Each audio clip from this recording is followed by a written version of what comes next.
प्रभु की स्तुति करो। हमारे प्रभु यीशु मसीह के गौरवशाली नाम में होसेन्ना मिनिस्ट्रीज की ओर से आप सभी को हार्दिक बधाई। प्रभु आपको आशीर्वाद दें और समृद्ध करें। प्रियजनों, आज हम पवित्र शास्त्रों से एक सुंदर शब्द पर ध्यान दें। पवित्र पौलुस द्वारा अपने आध्यात्मिक पुत्र तीमुथियुस को लिखे गए दूसरे पत्र से, दूसरे अध्याय में पद 22, युवावस्था की अभिलाषाओं से दूर भागो, परंतु जो शुद्ध मन से प्रभु को पुकारते हैं उनके साथ धर्म, विश्वास, प्रेम, मेल मिलाप का पालन करो। प्रियजनों, यहां देखें, तीमुथियुस पवित्र पौलुस का एक आध्यात्मिक सच्चा पुत्र था। कुछ बातें जो वो किसी और से नहीं कहता, कुछ आध्यात्मिक मूल्य उसने अपना हृदय खोल दिया और बिना किसी हिचकिचाहट के तीमुथियुस से बात की। इस पत्र में हम इसे देख सकते हैं। पवित्र पौलुस के हृदय में तीमुथियुस ने जो स्थान अर्जित किया है वो इतना ऊंचा है कि हम इसे पौलुस के शब्दों में प्रेम की मिठास से समझ सकते हैं। वो तीमुथियुस के बारे में बहुत अच्छी गवाही देता है। हम देख सकते हैं कि उसने तीमुथियुस को बहुत सी बातें विस्तार से समझाई।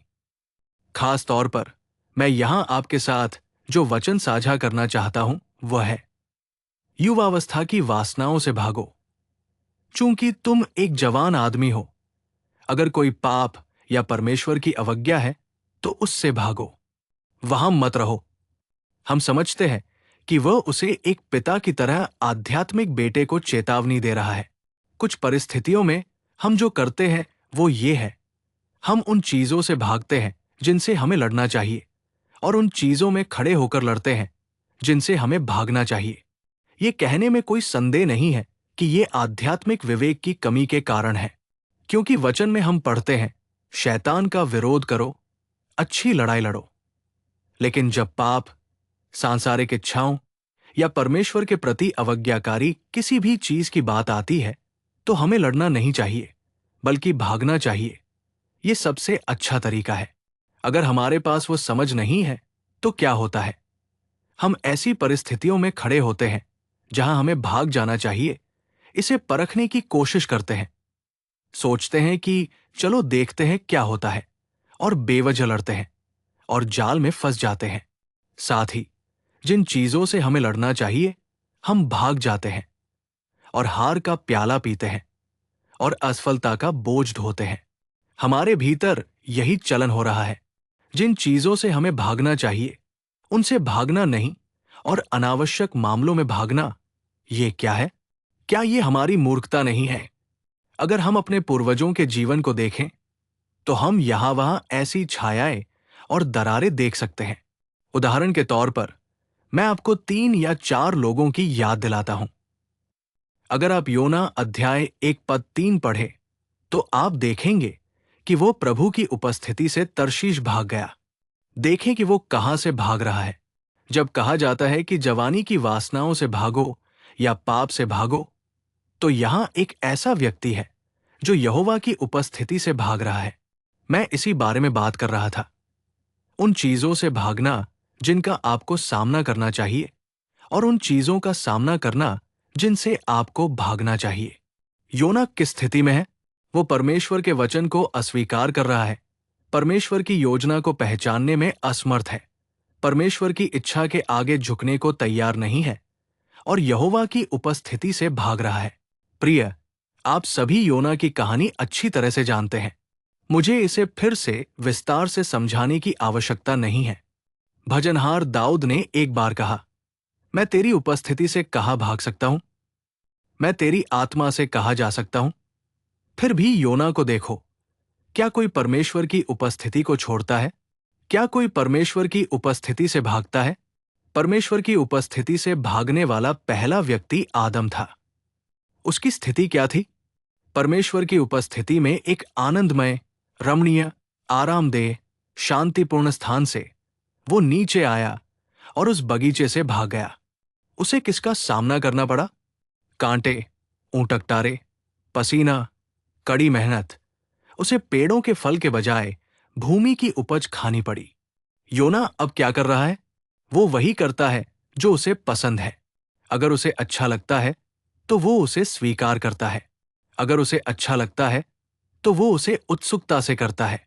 लेकिन वो परमेश्वर की इच्छा पूरी करने की इच्छा नहीं रखता। वो परमेश्वर की योजना के आगे नहीं झुकता।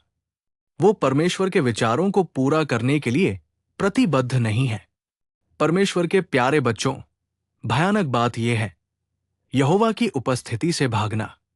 जब परमेश्वर ने उसे नीनवे जाने के लिए कहा तो वो तर्शीश के लिए निकल पड़ा।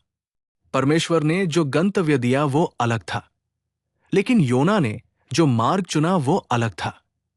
परमेश्वर ने जिस शहर को निर्देश दिया वो एक था, लेकिन योना ने जो शहर चुना वो दूसरा था। वो उस स्थान पर नहीं गया जिसे परमेश्वर ने इरादा किया था। वो उस स्थान पर नहीं गया जिसकी परमेश्वर ने अपेक्षा की थी।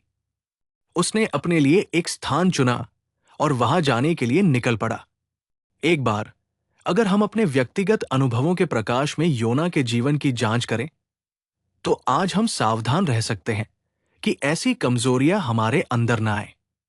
मेरे जीवन के सारे दिन मैं तेरी उपस्थिति में रहूंगा। हे प्रभु, मेरा सारा जीवन मैं तेरी उपस्थिति में रहूंगा। हमारे पूर्वज गाया करते थे। हम जानते हैं कि उन्होंने परमेश्वर के साथ क्या वाचाएं और प्रतिबद्धताएं की थी। मैं आपके द्वार के पास खड़ा रहूंगा। मुझे आपकी वेदी के पास एक स्थान चाहिए। मेरे परिवार को हमेशा के लिए आपकी उपस्थिति में रहने का आशीर्वाद दे। ऐसे शब्द एक भक्त से हैं जिन्हें हम अच्छी तरह से जानते हैं। लेकिन योना उस स्थिति में नहीं है। योना यहोवा की उपस्थिति से भाग रहा है और खतरा करीब आ गया है। उसने एक तूफानी समय का सामना किया, एक असहाय स्थिति में जहां वो कुछ भी नहीं कर सकता था। वो अकेला रह गया और चिल्लाया। अब मछली के पेट से वो इस तरह के संकट में क्यों पड़ा? एक व्यक्ति जो परमेश्वर की उपस्थिति से भागता है, उसे किस तरह के अनुभव होते हैं? बस कीमत के बारे में सोचो।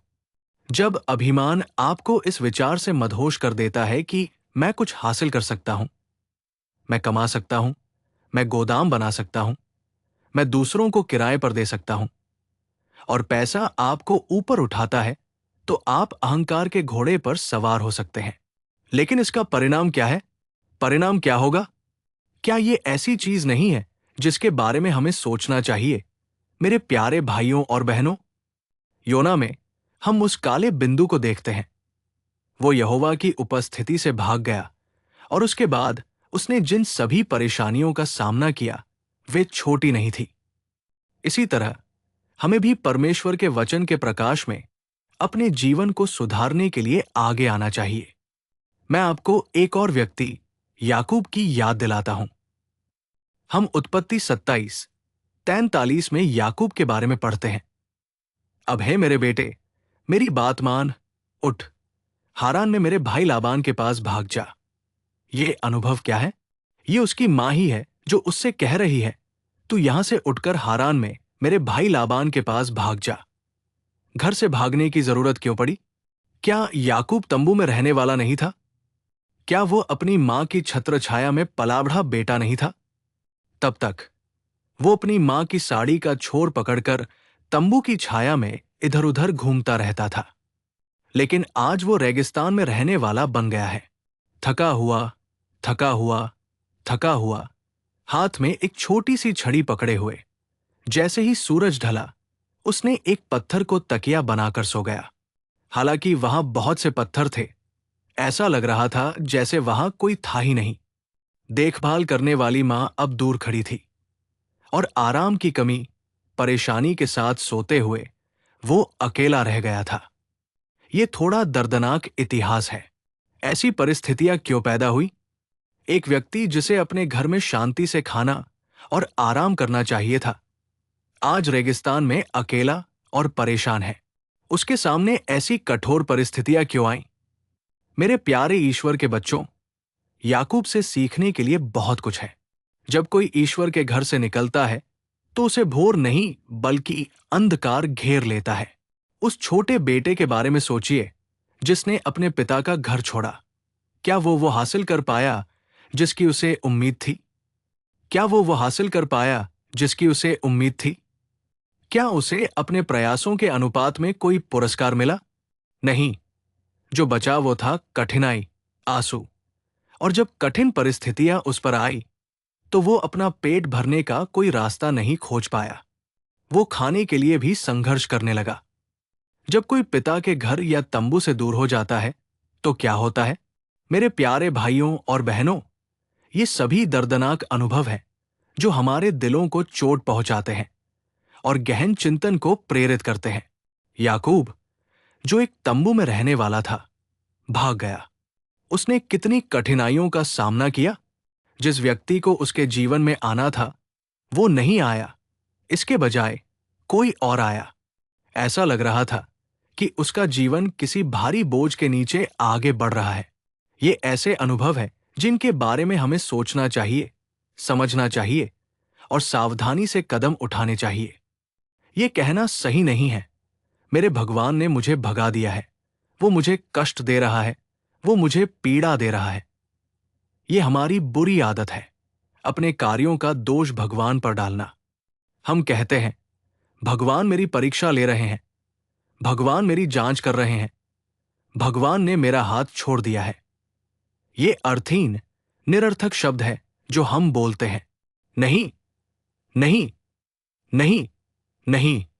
याकूब, जिसे तंबू की रखवाली करनी थी, वो तंबू से भागने की स्थिति में आ गया।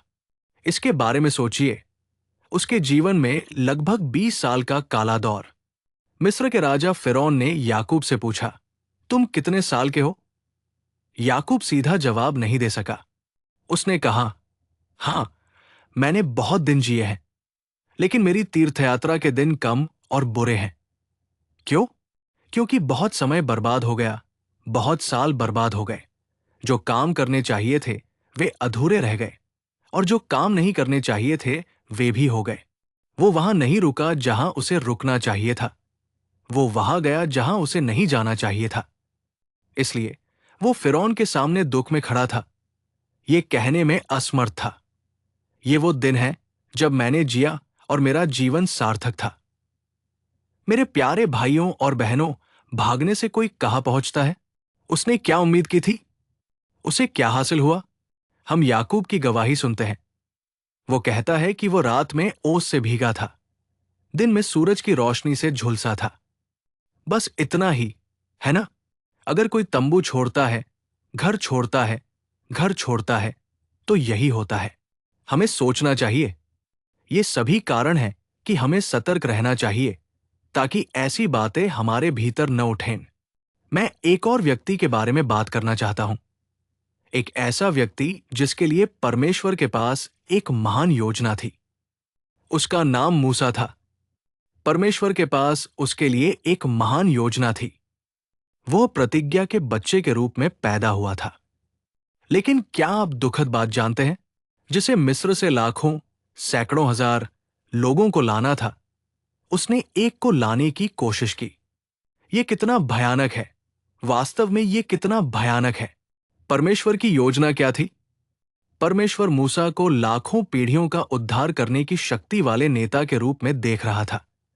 लेकिन वो क्या बन गया? सिर्फ एक व्यक्ति का उद्धार करने के लिए वो हत्यारा बन गया। ये शब्द कितने दर्दनाक है, वो हत्यारा बन गया। मूसा हत्यारा क्यों बन गया? मूसा के हाथ खून से क्यों रंगे? खून से लथपथ क्यों हो गए? क्या मैं एक और शब्द कहूं? अब मूसा मिस्र से भाग रहा है। मूसा पर ऐसी स्थिति क्यों आई कि उसे भागना पड़ा? मूसा के लिए इतनी बड़ी योजना थी। एक नेता के रूप में, लाखों पीढ़ियों के पिता के रूप में, एक ऐसे व्यक्ति के रूप में जो परमेश्वर की आज्ञा के अनुसार चमत्कार कर सकता था। परमेश्वर ने मूसा को इस तरह देखा। लेकिन क्या हुआ? उसने एक मिस्री और एक हिब्रू को एक दूसरे से लड़ते और मारते देखा। उस एक व्यक्ति का उद्धार करने के लिए वो हत्यारा बन गया और दोष के बिंदु पर पहुंच गया। अब वो मिस्र से भाग रहा है। मैं निर्गमन अध्याय 2 श्लोक 15 पढ़ रहा हूं। जब फिरौन ने इस बात के बारे में सुना तो उसने मूसा को मार डालने की कोशिश की। लेकिन मूसा फिरौन के सामने से भाग गया और मिद्यान देश में रहने लगा, और वो एक कुएं के पास बैठ गया। देखिए, एक छोटी सी अवज्ञा, एक छोटा सा विचारहीन कार्य ऐसी दयनीय स्थिति का कारण बना। भावनाएं, क्रोध देखें कि उस छोटे से कार्य ने उसके जीवन को कितना गहराई से प्रभावित किया। उसने मूर्खतापूर्ण व्यवहार किया। अब वो मिस्र से भागकर मिद्यान देश में एक कुएं के पास बैठा है। प्रिय, सोचिए, परमेश्वर की योजना क्या है? हम क्या है? परमेश्वर की इच्छा क्या है? उसके विचार क्या है? आज हम कहाँ भाग रहे हैं? हम कहाँ हैं? क्या हम उन उद्देश्यों को जारी रख रहे हैं जो परमेश्वर ने हमारे लिए तय किए थे? क्या हम परमेश्वर की इच्छा के अनुसार जी रहे हैं? क्या हम वो जीवन जी रहे हैं जो परमेश्वर ने हमारे लिए बनाया है, या क्या हम ऐसा जीवन जी रहे हैं जो नहीं जीना चाहिए? मैं एक छोटा सा शब्द कहूंगा। मूसा की अवज्ञा के एक छोटे से कृत्य के कारण वो 40 साल के काले दौर से गुजरा। मूसा 40 साल तक राजमहल में रहा। फिर एक और 40 साल काला दौर। उसने ऐसे गीत सुने जो उसे पता नहीं थे। उसके बाद परमेश्वर ने उस पर दया की और उसे फिर से उस सेवकाई का काम सौंपा। 40 साल तक उसने इस्राएलियों का नेतृत्व किया। मैं ये कहूंगा, अगर वो काला दौर नहीं होता, अगर परमेश्वर की इच्छा और योजना पूरी होती, तो मूसा के पास वे 40 साल बचे होते। वे 40 साल उसके जीवन में रह सकते थे। अगर परमेश्वर की इच्छा होती, तो वो कनान में रह सकता था, जो दूध और शहद से बहने वाली भूमि है। ये कितना भयानक है! वास्तव में ये कितना भयानक है! परमेश्वर की योजना क्या थी? परमेश्वर मूसा को लाखों पीढ़ियों का उद्धार करने की शक्ति वाले नेता के रूप में देख रहा था। लेकिन वो क्या बन गया? सिर्फ एक व्यक्ति का उद्धार करने के लिए वो हत्यारा बन गया। ये शब्द कितने दर्दनाक है, वो हत्यारा बन गया। मूसा हत्यारा क्यों बन गया? मूसा के हाथ खून से क्यों रंगे? खून से लथपथ क्यों हो गए? क्या मैं एक और शब्द कहूं?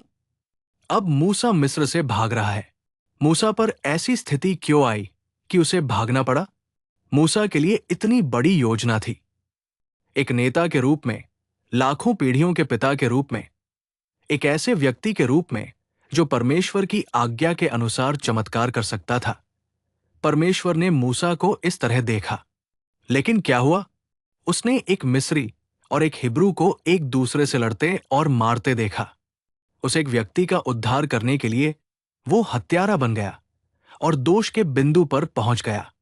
अब वो मिस्र से भाग रहा है। मैं निर्गमन अध्याय 2 श्लोक 15 पढ़ रहा हूं। जब फिरौन ने इस बात के बारे में सुना, तो उसने मूसा को मार डालने की कोशिश की। लेकिन मूसा फिरौन के सामने से भाग गया और मिद्यान देश में रहने लगा, और वो एक कुएं के पास बैठ गया। देखिए, एक छोटी सी अवज्ञा, एक छोटा सा विचारहीन कार्य ऐसी दयनीय स्थिति का कारण बना। भावनाएं, क्रोध देखें कि उस छोटे से कार्य ने उसके जीवन को कितना गहराई से प्रभावित किया।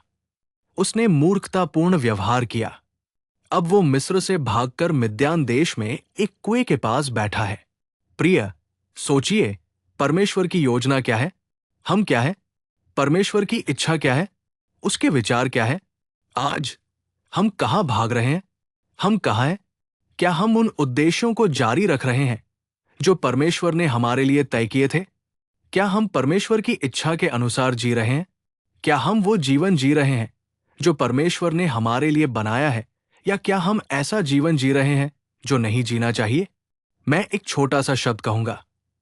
मूसा की अवज्ञा के एक छोटे से कृत्य के कारण वो 40 साल के काले दौर से गुजरा। मूसा 40 साल तक राजमहल में रहा।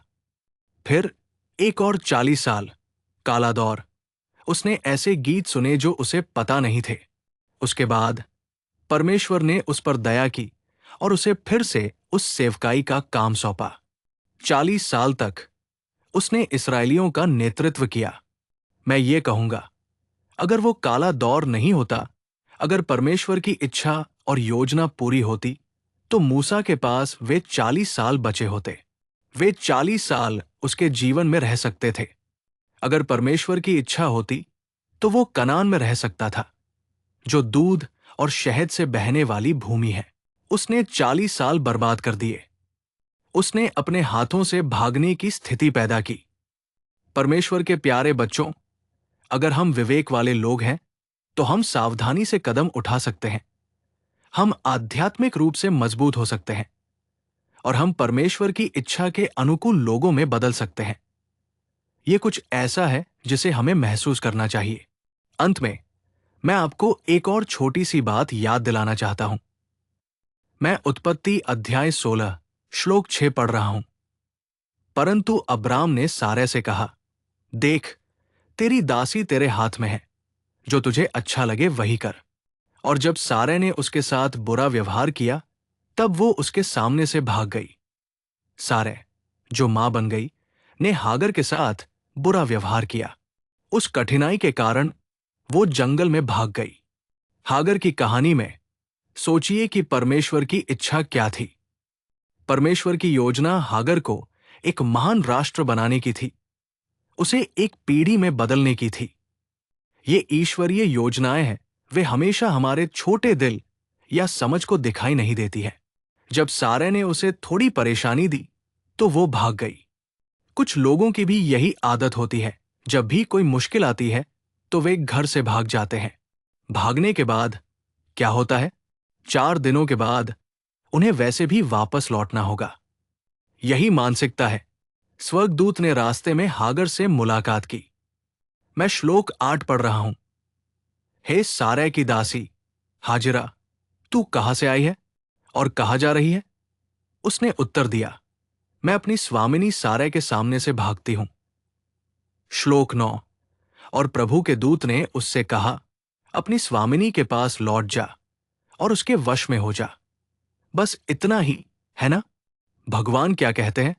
यदि कठिनाई आ गई है तो विनम्र बनो, आज्ञाकारी बनो, सहन करो और सीखो। सभी कठिनाइयां बीत जाएंगी। क्या भागना समाधान है? क्या गलत करना समाधान है? क्या हार मान लेना और निराश हो जाना समाधान है? ठीक है, आज निराशा के कारण तुम घर से भाग रही हो। तुम कहां जा रही हो? तुम किस शरण में जाओगी? तुम किसके दरवाजे पर पहुंचोगी? ये बिना किसी दूरदर्शिता के एक स्थिति है। सारे ने उसे कठिनाई, परेशानी, परीक्षण, संकट दिया। अब क्या किया जाना चाहिए? मुझे खुद को विनम्र करना चाहिए। मुझे इस परीक्षा के समाप्त होने तक विनम्रता और आज्ञाकारिता से जीना चाहिए, विवेक के साथ, प्रार्थना करते हुए, समाधान जानते हुए और प्रभु पर भरोसा करते हुए। लेकिन अगर हम भाग गए तो क्या होगा? उसे रोकने वाले स्वर्गदूत ने कहा, ओह, तुम भाग रही हो क्योंकि कठिनाई आ गई है ना?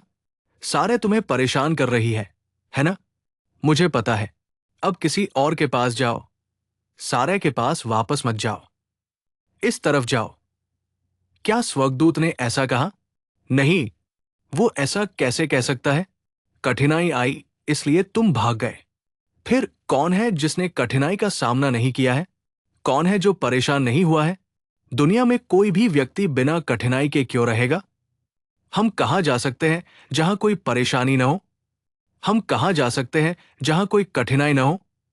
हम कहां जा सकते हैं जहां कोई परेशानी न हो? हम कहां जा सकते हैं बिना दुख के अनुभव के? अब वो सारे से अब्राहम के घर से भाग रही है। क्या उसे उस रेगिस्तान में कठिनाई का सामना नहीं करना पड़ा जिसमें वो जा रही थी? क्या उसे अपनी प्यास बुझाने के लिए पानी के बिना स्थिति का सामना नहीं करना पड़ा? क्या वो कठिनाई नहीं थी? ये सभी मामले हैं जिन पर हमें बड़े दिल से विचार करना चाहिए। आप जहां भी जाएं, वहां कोई जगह नहीं है जहां परेशानी न हो, कोई जीवन नहीं है जहां कठिनाई न हो, कोई परिस्थिति नहीं है जहां कठिनाई न हो। विनम्रता और आज्ञाकारिता के साथ, प्रभु पर भरोसा करते हुए, सीखते और सहते हुए, उस संकीर्ण मार्ग पर सीखे गए सबक को निर्णय और अनुस्मारक के रूप में पकड़ते हुए, किसी को उस स्थिति को नहीं छोड़ना चाहिए जहां उन्हें आध्यात्मिक रूप से मजबूत होना है। ये इस संदेश का सार है। हमें उस चीज से भागना चाहिए जिससे भागना चाहिए, और उस चीज में दृढ़ रहना चाहिए जिसमें दृढ़ रहना चाहिए। इसलिए पौल तीमुथियुस से कह रहा है, युवावस्था की वासनाओं से भागो, परमेश्वर की उपस्थिति से मत भागो, परमेश्वर की इच्छा से मत भागो, परमेश्वर की योजना को मत छोड़ो। मैंने आपको 4 व्यक्तियों की याद दिलाई, योना, याकूब, मूसा और हागर। आइए हम उनके जीवन से वो सबक सीखें जो हमें सीखना चाहिए। आइए हम दृढ़ रहें और एक अचल पर्वत की तरह प्रभु के लिए साक्षी बनकर जिए। प्रभु हम सभी को ऐसी कृपा प्रदान करें। अपना सिर झुकाए।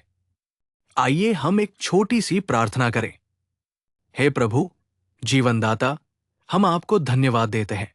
आज आपने हमें पवित्र पौलुस द्वारा कहे गए शब्दों को याद करने और कई सबक सीखने में मदद की। प्रभु, हमें उन मामलों को पहचानने, देखने, समझने और उन पर विचार करने में मदद करें जिनसे हमें भागना चाहिए, और हमें उन चीजों से भागना चाहिए। आइए हम उन चीजों में दृढ़ रहें जिनमें हमें खड़ा होना चाहिए। हमें वो कृपा प्रदान करें। योना आपकी उपस्थिति से भाग गया। मूसा के पास एक महान योजना थी। प्रभु, मूसा के लिए आपके पास एक महान योजना थी। फिर भी मूसा मिस्र से भाग गया। याकूब, जिसे तंबुओं में रहना था, भाग गया। हागर, जिसे नम्रता और आज्ञाकारिता के साथ उस घर में रहना था और आशीर्वाद प्राप्त करना था, उसके बारे में आपके पास बहुत ही बढ़िया विचार थे। हागर भागने की स्थिति में आ गई, लेकिन आपने उन्हें नहीं छोड़ा।